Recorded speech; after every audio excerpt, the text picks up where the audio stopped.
Yo, what's going on, guys? I'm here to upload another replay. I'm probably gonna title this something like Pokemon 101 or How To series or something like that. When I decided to start uploading again, aside from just doing the classic replays, I had the idea of kind of doing a series of like how to do certain things or kind of mentalities you should take into games, basically how to bring your game to the next level. For my part, I did that mainly through trial and error. If you look at my early, I guess, Pokemon career results, I was like, 1, much worse player. 2, I got out of situations with a good deal of luck. 3, I didn't really have anyone to like hold my hand or teach me like, oh, in this situation you should kind of think along these lines. For that matter, I think I said this in like the first or second video I uploaded to this channel. There are really good, a lot of my friends that do upload videos onto YouTube, like Pokegame, Mr. Jambad especially, Chimpact, Blunder. When they do tour game uploads especially, they have they do a very good job of explaining thought process, like exactly what they were thinking at the time. Whereas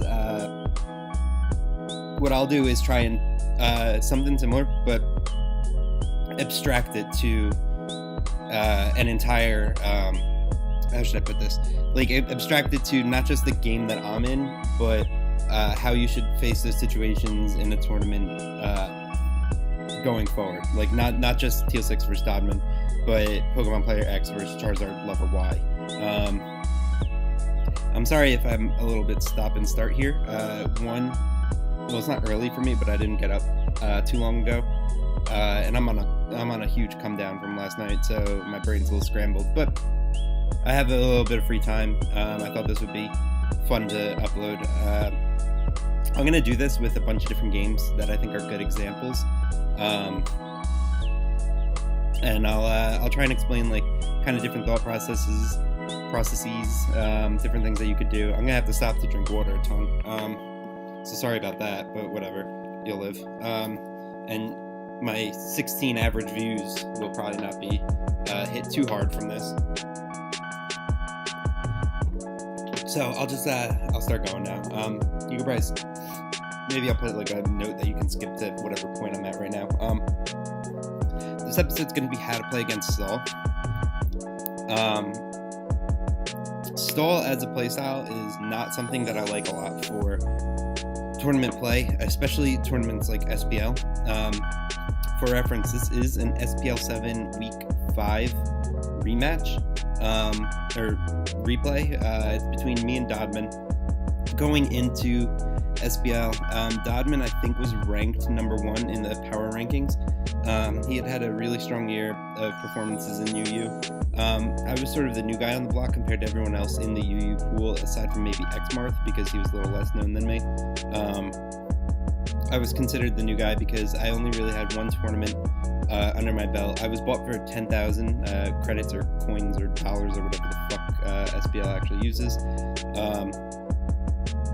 which is a pretty big overpay, typically for a completely new player with one tournament under his belt.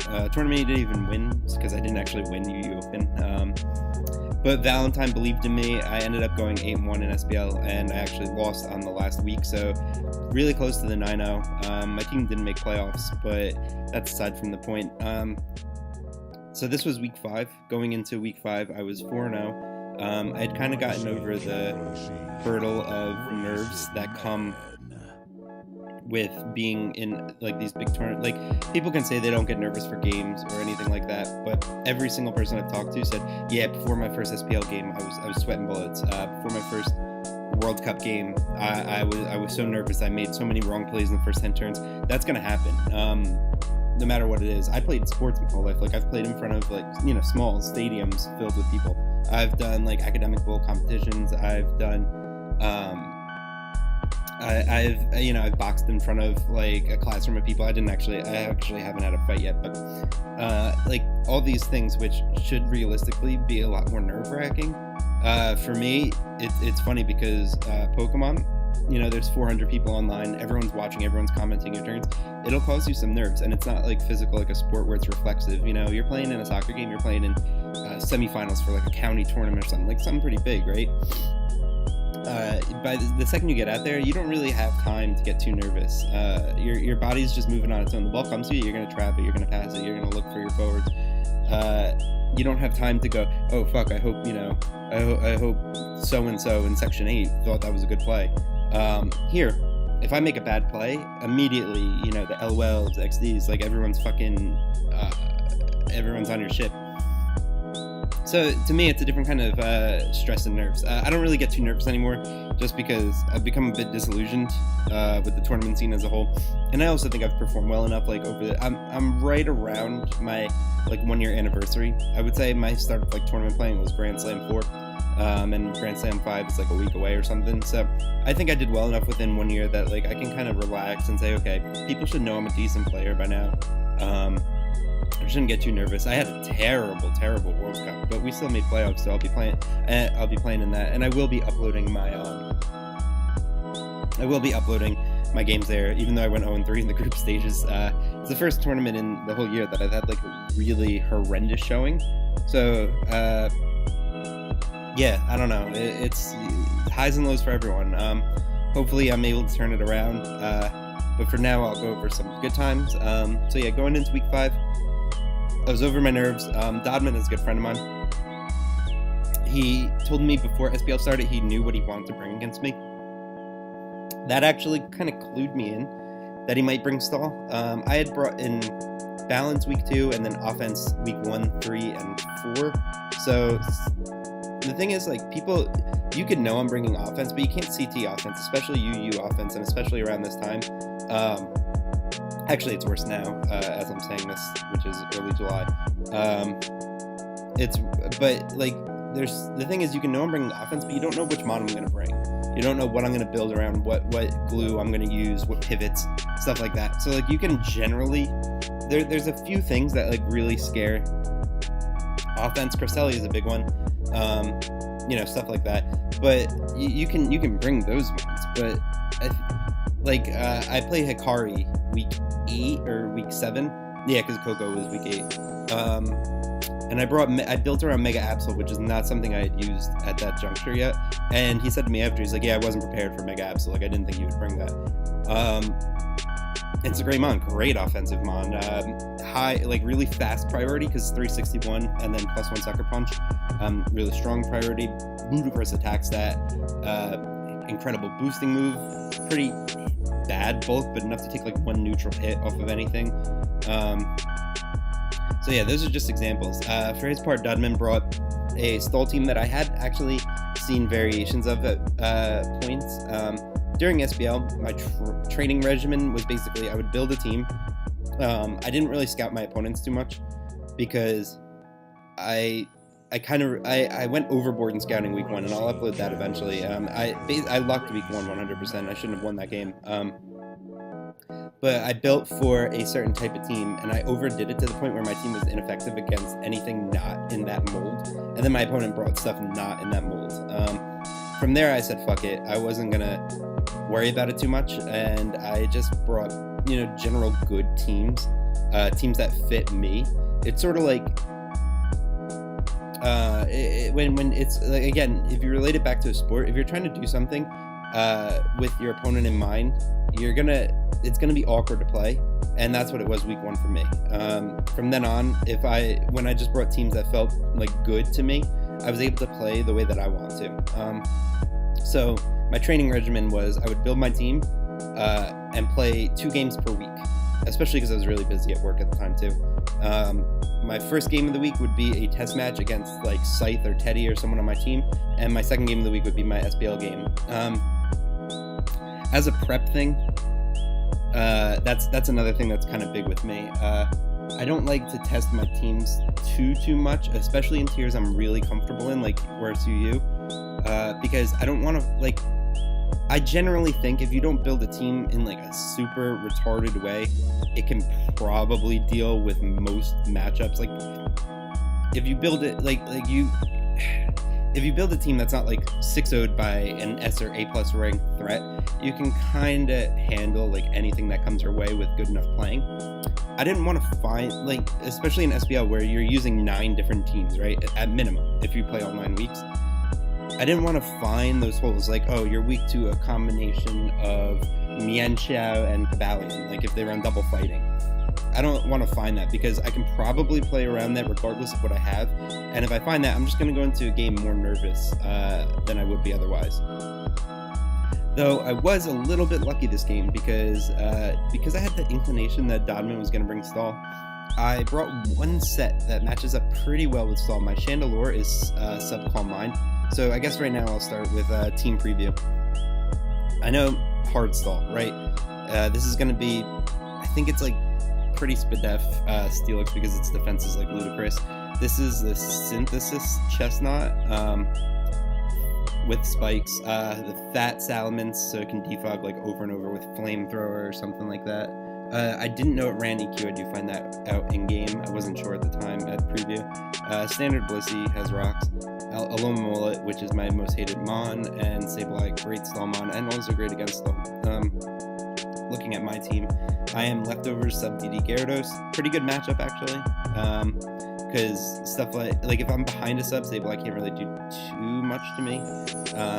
Alomomola, as long as I sub on it, like I don't come in on its Toxic or Scald, then he gets a burn. Can't really touch me and I can DD freely.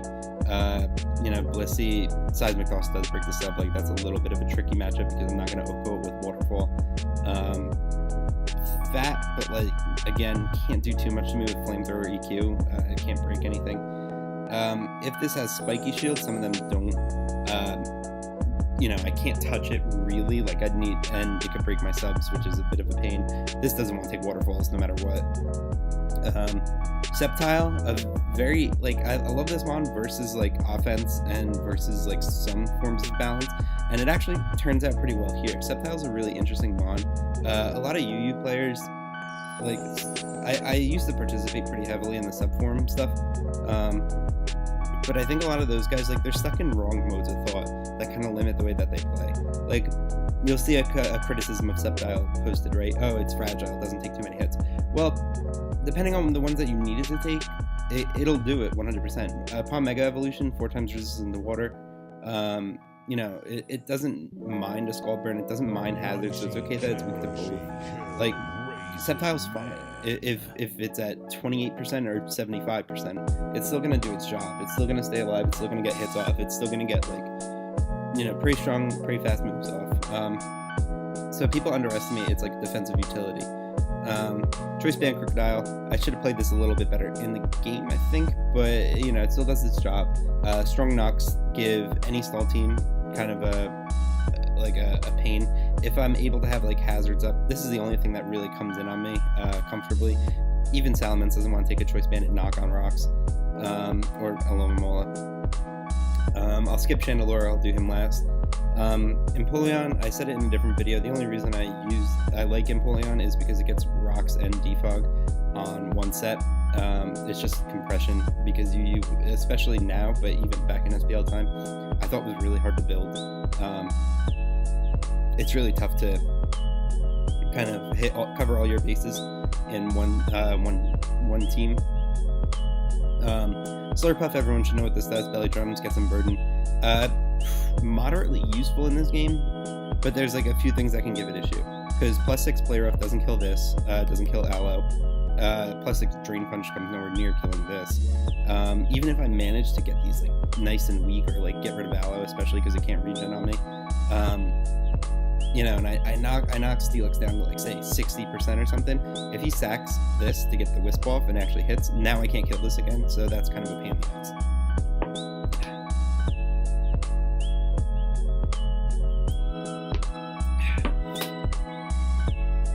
Okay, and I said I would do Chandelure last. Sub-CM Chandelure gives his team a huge problem. SPL6 obviously is not going to want to take Shadow Balls or Fire Blasts. This resists Fire Blast, but does not enjoy Shadow Ball, but Salamence is the biggest pain for Chandelure. Obviously, Chestnut can't do anything.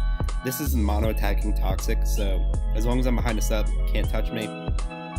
Alomomola is so fucking piss weak that with 1 CM, it is a roll for it to break my sub with Scald. And Stabilize is a little bit of a weird matchup, like it depends if I'm behind a sub, like what I want to do. So let's get into this, put that on normal because it goes fast otherwise. I lead Empoleon, he leads Salamence. I know I Ice Beam first turn. This is way too safe of a play. So I said this would be how to play against Stall 101 or something like that. You have to play as aggressively as possible. So when you're playing a Stall team, you are almost obligated to go for the safe plays as long as you can because you want to just naturally beat them. So a Stall team's aim is to beat the team it's facing before the game even starts. So of the three styles, of the three big groupings of teams, right? Offense, balance, Stall. They go from one end of the spectrum to the other of how much you want the game to be played actually in Team Builder or in the game. Stall is the style that says most, I want to beat you before we even challenge one another. Balance is somewhere in between. You're trying to say, well, I can build better than you, but if you get lucky, I can outplay you. Offense is a way of saying, okay, I will outplay you in game. You'll have, almost any decently built team will be able to take at least one hit from everything that I have, so I'm going to outplay you and put you in a situation where you just can't even respond to me. I don't think I'm a fantastic builder. I can build offenses pretty well, I think, but I think I'm a pretty good player, especially because I'm aggressive in a way that, especially in SPL, not a lot of other players are or were. I would say Hikari and Coco Loco were the two that kind of matched me in that sort of playing. So they were the ones, and those were two pretty good games. My game against Coco I'll upload at some point because that was actually probably the best game I've ever played. He played fantastically. I think I played very, very well. And, it came down to like 50-50s for the last 5 turns, but I'm digressing. So how to play Stall 101. I go for the Ice Beam here. A waste of a turn. I'm throwing away a turn where I have the matchup. So he goes right into Blissey.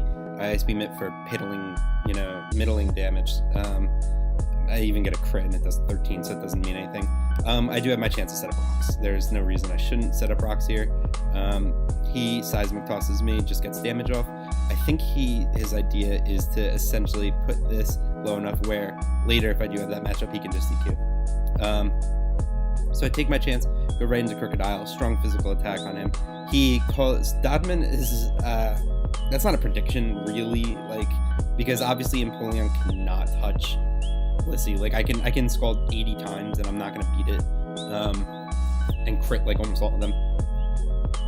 So it's not a huge prediction, but it's a good play because it puts something on a timer, and that's why Toxic's one of the best moves in the game. It's nerve-wracking to play when something's getting chip, and you can make all the right plays and all the right doubles, and you're still taking that 6%. As long as he switches out and goes to something that resists me properly, I'm going to be getting weaker. So obviously he is not going to want to stay in here and take a knockoff, so he goes right into Chestnut. I, for my part, just do go for that knockoff. Knockoff is another tool that you should get really used to playing, and should be a strong knockoff is something I think is huge on teams, especially in Horus. If you're playing a Stall team, even if you're hitting a super good resist like this Chestnut, look how little that's rocks and a banded knockoff. He doesn't get leftovers anymore. So one of the things in your arsenal should be moves that will punish your opponent regardless of whether they outpredict you, go to resist, or something like that. My game plan looking at this right now is I have to figure out a way to get my Chandelure in on something where I can start to set up Calm Minds while also getting Salamence weak to the point where Shadow Ball will kill it. Yeah, that's my general play right now. Also, I want TEAL6 to have to come in at one point and take one round of Stealth Rock so that it's not able to remain in base form and roar or EQ my Chandelure when it's either behind a sub or not behind a sub. Mostly the not behind a sub situation. And live with Sturdy because I don't want him to have a last ditch effort. That's why getting Rocks up was a huge deal for me. So for the situation that we are in right now, that's another part of how to play against Dull. You want to come up with a long-term game plan as early as possible and then make the necessary plays regardless of how aggressive they are, regardless of how scary they are, to execute. I know he's obligated to play safely. He can't leave Blissey in on, I might double my Crocodile out to something that can kill Chestnut. He can't leave it in because if that takes a banded knockoff, his game is over already. Then Sceptile just wins from that point. He can't touch me otherwise. So I went for a mid-ground play, again, something that punishes him even if he does make the right switch. He goes on to Chestnut. I'm obligated to switch out here no matter what, because even if I do out-predict him and EQ or something while he spikes, I don't get any reward for it. And he does actually spike here because knowing that I can't touch him. So going to Sceptile, sort of a middle ground play. I believe at this time I knew or thought that this is running Woodhammer only, so Sceptile is a pretty fine thing to go into. I double out, predicting the Blissey, and get my Chandelure in. He spiky shields, so it's, either way, he was not going to stick around to Drain Punch or Woodhammer or Leech Seed a Sceptile. Sorry, I think that what I just did is what makes the noises on all my videos. I shift around and move my computer a lot. So I go into Chandelure. He sees Leftovers, so he's starting to sweat bullets here because this is the worst possible matchup that he could have. It's the only Mon better against a specific team that was in UU at the time, I think, was Hoopa, the original Hoopa. Or the little Hoopa, whatever, the one that's not banned to Ubers.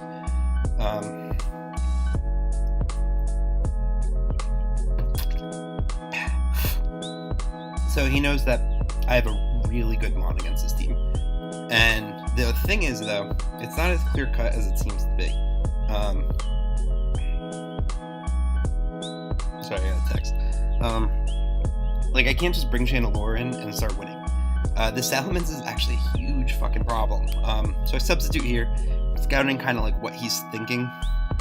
I get my Leftovers back. I do have a decent chunk of damage here, which isn't great. He EQs and gets rid of my sub as I Shadow Ball, and notably not a 2-hit KO. And of course he's faster, so this the Salamence is going to be a pain in the ass to beat. I'm going to have to find a way to get it within Shadow Ball range without risking the Earthquake on my Chandelure.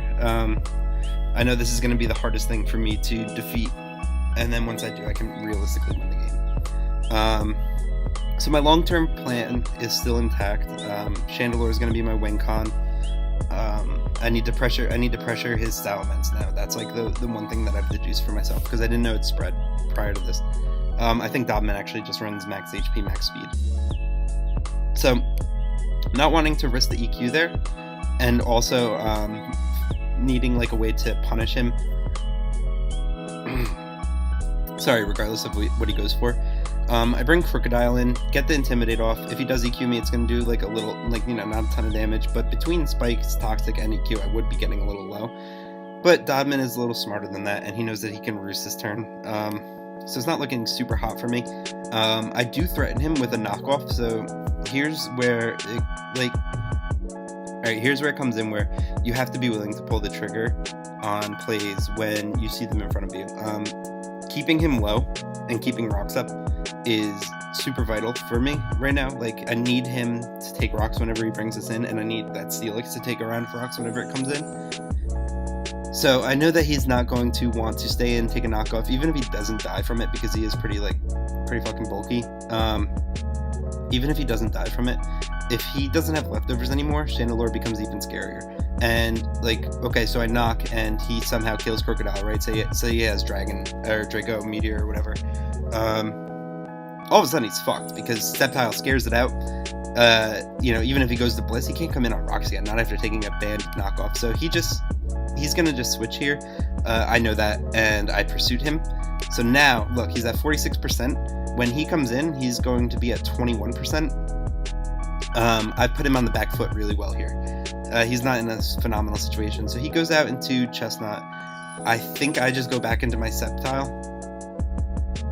Yeah, so now I can play a little bit safer. I need to set up, and there's that Woodhammer. So I set up, like, I am trying really hard to explain, like, the abstraction here. So it's not just this game. He goes out into his resist. I have made a few good plays that have put me really on the front foot here. I'm executing my game plan pretty well. And he's still pretty much obligated to go for the safe-ish play. Like, I can't start jiving. I can't start, fucking quadruple switching just yet, because right now things are working out for me. Going to Sceptile is my best idea because he can't leech seed me. Like, maybe he'll spike up. He might go for Woodhammer. I live a Drain Punch regardless. I'm in a pretty nice spot. It's time to just coast until I can create a situation again where I can grab a little bit more momentum. That's the other side of the coin of taking the plays when you do see them. You have to be patient enough to create the situations where you have plays to go for in the first place. With Crocodile in on a Chestnut after locked into Banded Pursuit, I don't have a situation where I can go for play. I don't have anything I can do that'll create a ton of momentum for me here. So I go into Sceptile on the Woodhammer, take a chunk of damage. I'm going to use this chance just to, like, Sceptile can't do that over and over, obviously. Like, it could do it one more time and then it's dead to a spike. So one of the nice things about having Giga Drain when he has a Blissey as his Sceptile resist is I can actually pull back a chunk of HP every time I need to. So he goes into Blissey, and I take my chance to Mega Evolve and just Giga Drain here. Or I think I Dragon Pulse first, just in case he wanted to get, like, funky. Now I do 4 times resist the Woodhammer, so coming in I think I could do it 2 more times now. For my part, I switch out into Crocodile on his Blissey as he goes for a Seismic Toss, and here's a misplay. Thinking that he, I've said it like 8 times already, but he's still obligated to go for the safer play. His team can still outstall me. He just needs all he needs to do to bring the game like pretty firmly back into his hands is get 1 turn to roost on one of my Mons, like 1 turn to roost with his Dodmens. So here's where I make a silly play. Instead of going for a knockoff, I go for a superpower. It was an attempt to be a mid-ground play between hitting, or I should have pursued it here, really. It was an attempt to be a mid-ground play between hitting Blissey and hitting Chestnut, but I didn't really realize how low Chestnut was. Like, he's not going to want to come in on a superpower, have me go down to Toxic, and then now all of a sudden he's like, kind of screwed. He still needs Chestnut to deal with my Gyarados a little bit, so he's going to want to find a turn to heal up. If I pursued it here, this game became like a good amount easier, I think, because I could have then shifted my game plan from winning with a Mon that needs several setup turns, which is Chandelure, to a Mon that can attack every single time it's out, which is Sceptile. But again, I don't do that. I don't pursue, and my game plan remains the same throughout the next few turns. You'll see my game plan remains win with Chandelure. So I superpower as he goes right into Alomomola, and I basically throw away my Crocodile for no reason and lose a chunk of momentum here to do 30% damage. So I don't even get to knock this off. So that's not a wonderful play on my part. But importantly, I'm still on pretty even ground. Like I'm still in the driver's seat in this game. I can go right out into my Sceptile, and now's that chance I was saying to kind of pull a little health back from Blissey. So I go for the Giga Drain, 15% to him, 18% healed for me. That's like a huge amount for Sceptile. Like, I can kind of keep myself healthy just by going for those drains. Alright, so here, I'm obviously never going to break through a Blissey with a Mega Sceptile. Like, it's fast and it's like moderately strong, but it's not like a wall breaker. It's not like a Mega Houndoom, which can nasty plot, a shitload of times on a Blissey and then Fire Blast it for like 80 or whatever. So I go into Empoleon here because that spike is actually going to start causing me problems, and I see what my game plan needs to be to win this game. I need this to keep taking rocks. I need to keep doubling. I need to put him on the back foot until I can strike, until I get the matchup that I need with Chandelure. to kind of go for game. So with that spike there, even if I make the right plays, I'm going to be losing momentum. That's a big part about playing stall. Like, see, that's what I was saying with Dodmen wants to win this game before he hit accept, right? He wanted to win this game even if I outplay, even if I double, even if I triple, even if I go for the coverage move on the switch. He wanted to win this game by me losing momentum slowly but surely as the game goes. So I'm going to defog here as I take, as I block the toxic. Good play on my part also to take that. And then I'm going to have to get my rocks up. So these soft boils, a good chance to get his Blissey back to full. Also decent, like he can't really switch out, because if I do Scald, like what's he gonna switch out into? Maybe, like he can't go to this because I have max special attack, modest ice beam. He can't, like there's nothing he can really go for. Blissey is the only thing that actually beats offensive Empoleon on his team. So he seismic tosses me here. Now, here I've seen a few people like that have recorded this game. It's up on YouTube a few times. I've seen a few people misunderstand what I do here. I want Empoleon to die. I'm playing offense. I have limited turns. Like I'm not aiming to have Empoleon come through with a key burn, in turn 75. I want Empoleon to die because then I get a super free switch into Chandelure, and he does not have a comfortable, like he can't come in on a Shadow Ball. Obviously, he dies to a Shadow Ball without rocks. Never mind with him. So I just Scald the Blissey. If I can burn in, put it like a little bit, on the back foot too, that helps even more. He seismic tosses again. Dodmen, for his part, he's a very good player. Realizes so like on his side, he's thinking long term about how do I not lose to Chandelure right now. What situations, what matchups can I create so that Chandelure does not come in, start Calm Minding, and kill me. So I Scald again right into the Alomomola. I do not get a burn, but I do. Look at that damage. That is nice. That's banded superpower damage. I want to save this so that I can sack it to that seismic toss later, so I can get that free switch in. I think he just wishes here. There's nothing, because he can't like take a bunch of Scalds, and he needs to keep this like relatively healthy.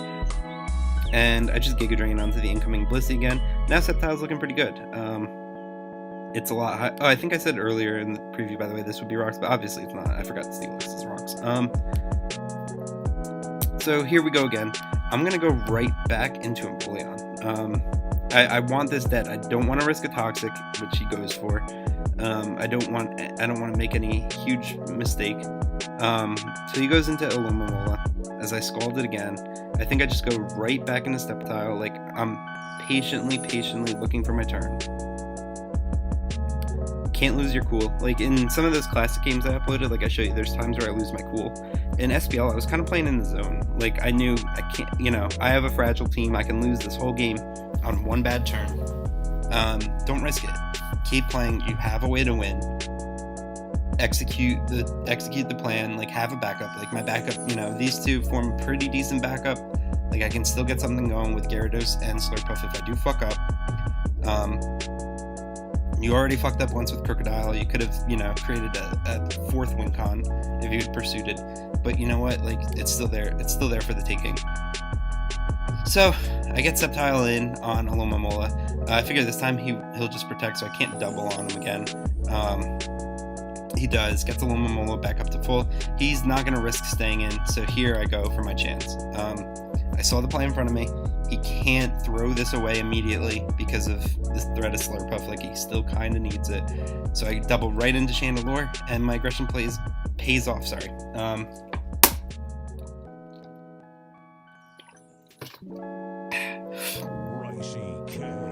So, I create the matchup that I want.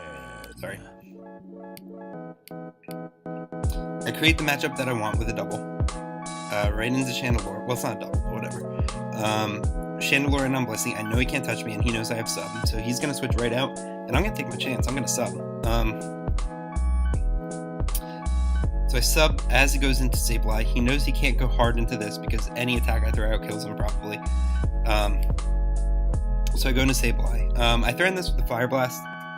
The Shadow Ball also does a big chunk. Like Sableye is able to live hits, but it's not able to like live them comfortably. Its utility is mainly Prankster. And Chandelure is like a nightmare for it because it can't wisp me. It's not going to CM on me or anything. Like if it has that, it might have Snarl, but he can't Snarl comfortably. So I Fire Blast, do a ton of damage as he goes for the knockoff and gets rid of my sub. He needs this alive. Like and also I'm faster, so he can't knock off and do anything to me. As long as I keep hitting my Fire Blast, I'm going to kill the Sableye eventually. So he recovers, Fire Blast, Taunt. That's a pretty smart play on his part. He doesn't want to play the Fire Blast game too much. If I were him, I might have. Actually, no, because if he recovered again, he's in range. I didn't even think about that too much. But I think it actually was a roll. It's like 65 to 70 maybe or something like that. So he taunts here so that when he does bring Blissey back in, I can't sub, I can't Calm Mind on him. That's a good play on Dodmen's part. For my part, I should Shadow Ball. Maybe I should have Shadow Balled here, because knowing that he can't risk that roll again, especially when I got these two originally. I do Fire Blast and I do hit, so I hit 3 Fire Blasts in a row. That's pretty good for me. It's 85 times 85 times 85. I think that's still within my, yeah, that's obviously still within my favor. Times it, 930. So I Fire Blast, I kill the Sableye, and I got one of the things out of my way that'll aid in the Chandelure sweep. That also really helps my backup game plan of Slurpuff if I need to, because I can't get Wisp. Now he has a much more unreliable way of dealing with Slurpuff, which is either burn or toxic with Alomomola and then switch around while taking +6 hits with everything. So he goes into Salamence here. Pretty smart play. He needs to get rid of rocks. Dodmen doesn't. He doesn't take his chance to get rid of rocks because he also needs to roost. Like, he's not in a great situation, mainly because I've been pressuring him as much as I possibly can, and I took the plays when I had the chance to. So here he just goes for roost. I throw off one more Shadow Ball, just kind of, like, I want to punish him if he did go for the defog. Now I'm thinking, like, I kind of know his mindset. I want to roost. He gains health back on me. Obviously, every turn he gains back, say, 12% a turn. So this turn I just go into Sceptile so I can scare him out before he gets rocks out of the way. Because he might be able to, if he roosts, he might be able to live 2 Shadow Balls from there. So I go to Sceptile. He's got his healthy Salamence, but I have the matchup and he obviously cannot take a Dragon Pulse. So knowing that he can't lose this because now it's really his only check to Chandelure, I go right back into Chandelure, knowing he's going to go right to Blissey, which is his only check to Sceptile. So, my game, it's finally time for me to, like, start pulling the trigger on my game plan. I need to create this matchup while this is weakened. So you'll see. Okay, he goes into Salamence. I think I just sub this time. He's obligated to EQ. If he lets me start getting out of hand, it's pretty much game over for him. So he EQs, I Shadow Ball. That obligates him once more to substitute or to roost on me. Now I go right back into Sceptile. I'm taking the risky play, knowing he's obligated to go for the safe one. I'm pushing my will onto him.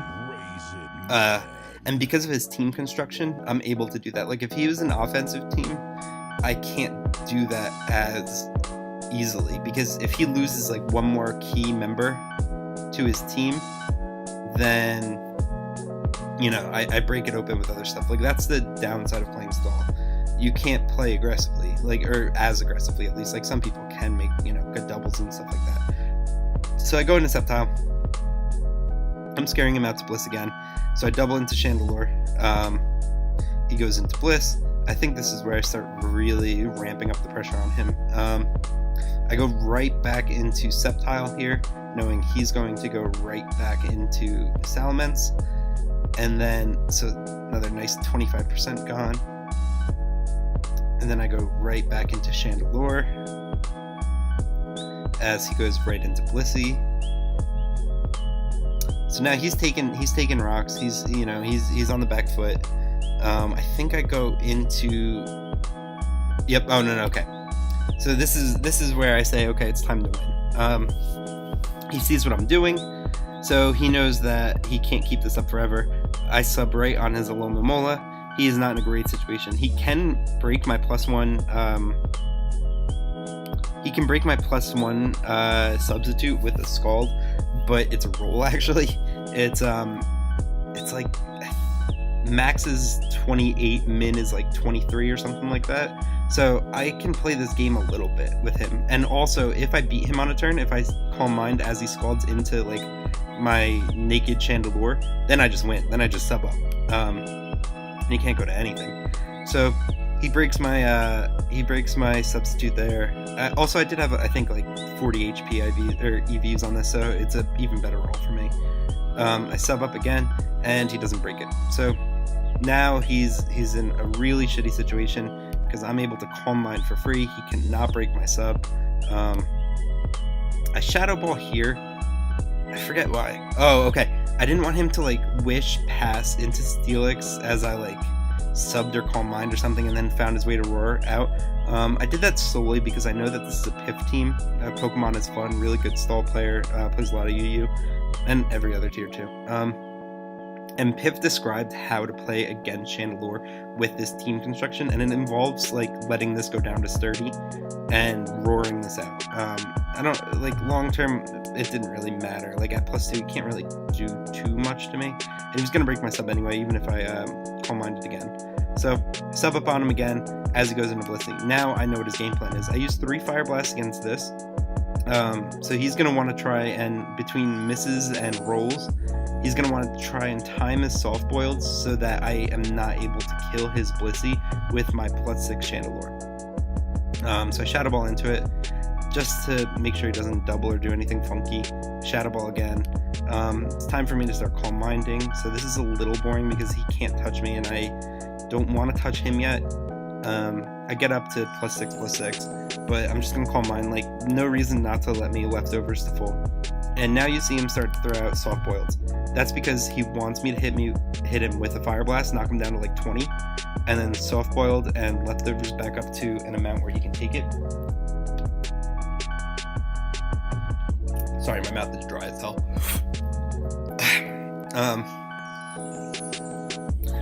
So it's a pretty interesting game. Like you don't.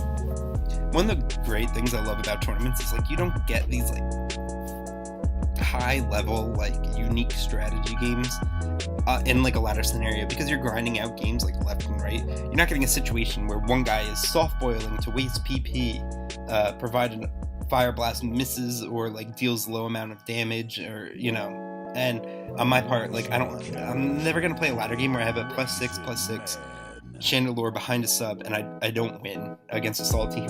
But here I still can lose. If I miss enough Fire Blast, I'm kind of boned, and he out PP stalls me anyway. So I want Dodmen to use up his soft boils. Like I was thinking of that for a little while. Like I can bluff over and over and over, Calm Mind, Shadow Ball over and over and over until he gets rid of all of his soft boils because he only has 16 and he's used like a few, like 3 or 4 already. But I just pulled the trigger. Go for the Fire Blast. That's 81%. He does get it this turn right, soft boiled. So he is up to 75%. It was the right play on his part, but he's still within Fire Blast range. So I go for it again. I'm lucky I hit all 5 Fire Blasts this game, and I get rid of his Blissey. Now, as you can see, I should 1,000 trillion million % win this game. I get a kill literally no matter what it goes to. He is 1,000% obligated to go to Salamence and break my sub. Oh, you know what? No, I say break my sub. That's a mistake. He's obligated to go to Salamence, defog, so he can break my sub with this. So you'll see. He defogs a Shadow Ball. He still, for his part, has a chance to at least beat Chandelure. I don't know. Like, I haven't actually thought this game through past that point, but I do remember considering in-game that he can still break or beat Chandelure. And for my part, I had to make sure, like, I can't get really unlucky with Sceptile past that point to actually lose this. His method of doing that would be the fact that Shadow Ball does not hit Chestnut, so I need to save. I've used 5 Fire Blasts, I have 3 left. He can Spiky Shield, so anytime I'm faced with this and I go for my my Fire Blast, he can waste 1 PP. So I have 3 chances to hit this with Fire Blast. Basically, like, he can possibly stall me out of ways to hit his Chestnut. So he goes into TEAL6, and this is exactly what I was talking about all game. I know Shadow Ball brings it down to sturdy, and he's not going to Mega Evolve, so he roars me out. I go into Slurp. I have Slurpuff here.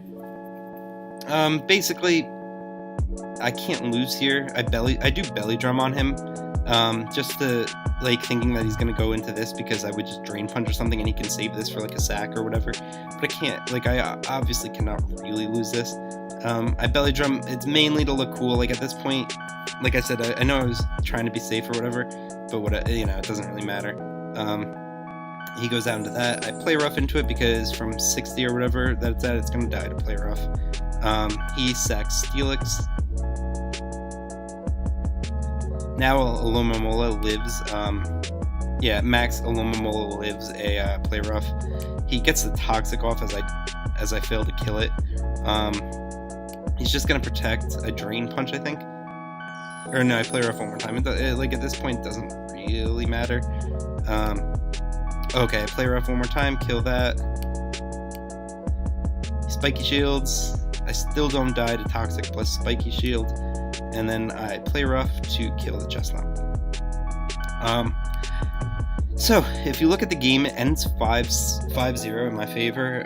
It's obviously a lot closer than that because my team is really dependent on the one thing I have that matches up well versus him.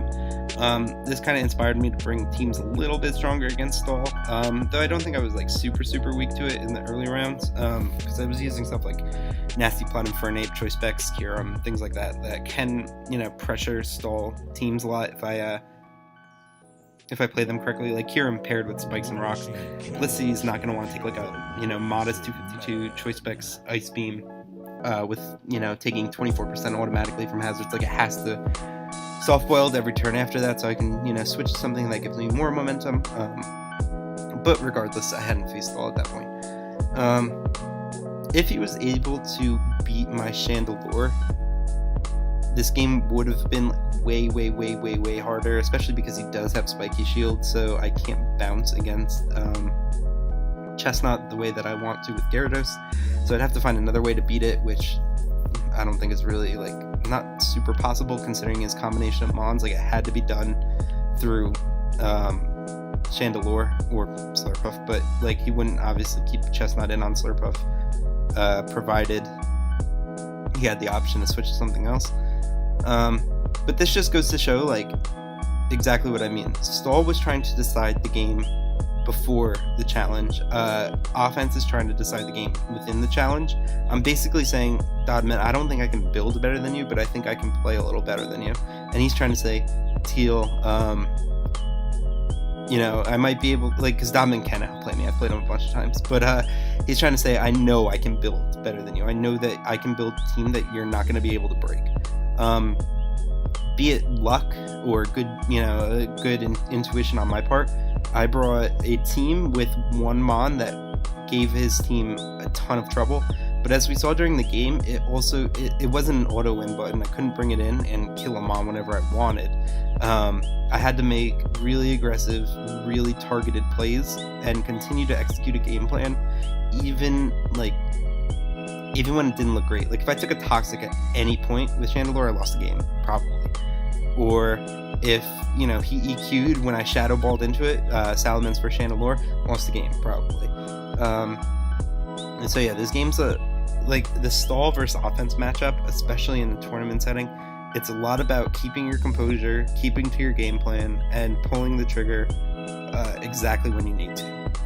If you're not able to do that, you're not going to be able to break Stall. And that's why in super important games, people will bring Stall. You'll see it in finals, you'll see it in, quarterfinals, qualifiers and stuff like that.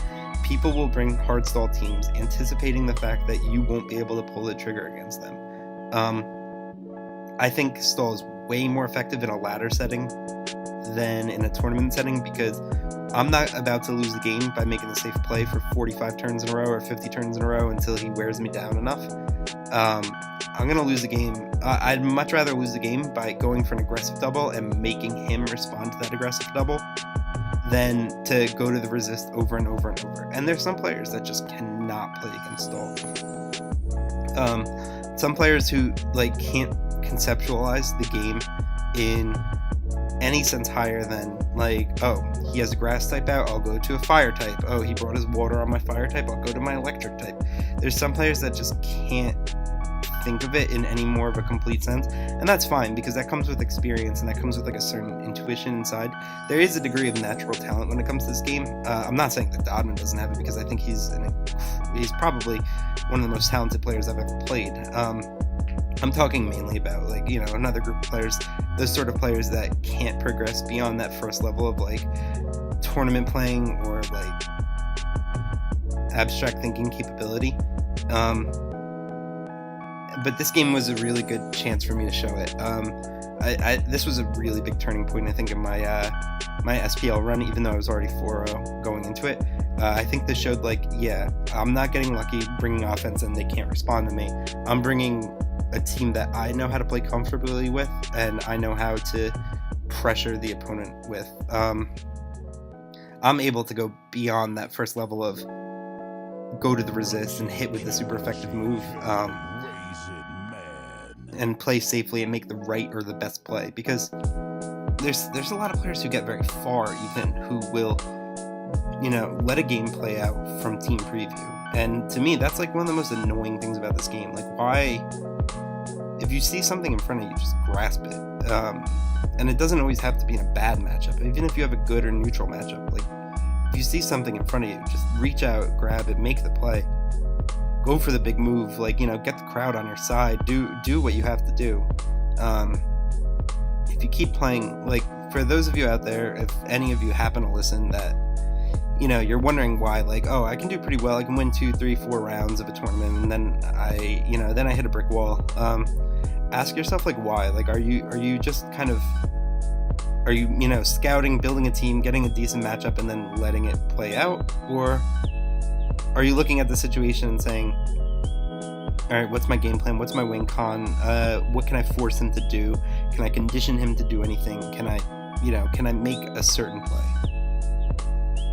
Again, I might be rambling just a little bit, and I most likely am, and this video is probably going to be pretty long because I spent a lot of time at the beginning talking about stuff, and I'm spending a lot of time now. But beating stall is a good litmus test for, you know, can I make it? Can I go pretty far? I'm still missing that X factor myself, and I think it comes from the fact that I tilted too far in one direction. Like, I always want to make the play, and, you know, sometimes I think right now I'm in a place where I can't see long enough to compete with the true best of the best. But it's something I'm working on, and certainly for certain stall matchups, like if someone brings a passive team against me, a team that responds to me, that's like when I'm really in my element, and that's what I'm going to want to play a lot. When people have to respond to me, that's when I think I can shine. And if you're listening to this, I want you to feel like you can shine in those situations as well.